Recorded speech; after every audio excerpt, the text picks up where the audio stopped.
కూటమి నేతలకి సీఎం చంద్రబాబు సునీత హెచ్చరిక జారీ చేశారు. ఇసుక రవాణాలో ఎమ్మెల్యేలు జోక్యం చేసుకోవద్దని సీఎం సూచించారు. ఉచిత ఇసుక విధానం విజయవంతమయ్యేందుకు సహకరించాలని కోరారు. పామరు నియోజకవర్గం కురుమద్దాలి గ్రామంలో ఏర్పాటు చేసిన శామ్ ఆక్వా ప్రాసెసింగ్ ప్లాంట్ ని ప్రధాని నరేంద్ర మోదీ వర్చువల్ గా ప్రారంభించగా కేంద్ర మంత్రి శ్రీనివాస వర్మతో కలిసి మంత్రి కొల్లు రవీంద్ర ప్రారంభోత్సవంలో పాల్గొన్నారు.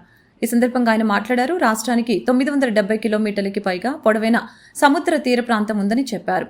దాన్ని ఆధారంగా చేసుకుని లక్షలాది మంది జీవిస్తున్నారని, గతంలో 2014-19 మధ్య కాలంలో రాష్ట్ర మత్స్య ఉత్పత్తిని అంతర్జాతీయ మార్కెట్లో విక్రయించడం ద్వారా వేల కోట్ల ఆదాయం పొందారని గుర్తు చేశారు. ఫీడ్ విషయంలో అదే విధమైన దోపిడీ కారణంగా నాణ్యమైన సీడ్ అందక ఫీడ్ ధరలు భరించలేక రైతులు అప్పులు పాలయ్యారని చెప్పారు. చాలా మంది ఈ వ్యవస్థను వదిలేశారని, చివరికి ఆటుపోట్లు ఎదుర్కొని పంట పండించిన కొనుగోలు సమయంలో సిండికేట్ల కారణంగా దారుణంగా నష్టపోతున్నట్లు తెలియజేశారు. చివరికి లూలు లాంటి ప్రఖ్యాత సంస్థ ప్రతినిధి ఏపీకి అసలు రావద్దని ప్రకటించారంటే ఏపీలో ఉన్న పరిస్థితిని అర్థం చేసుకోవచ్చని తెలియజేశారు.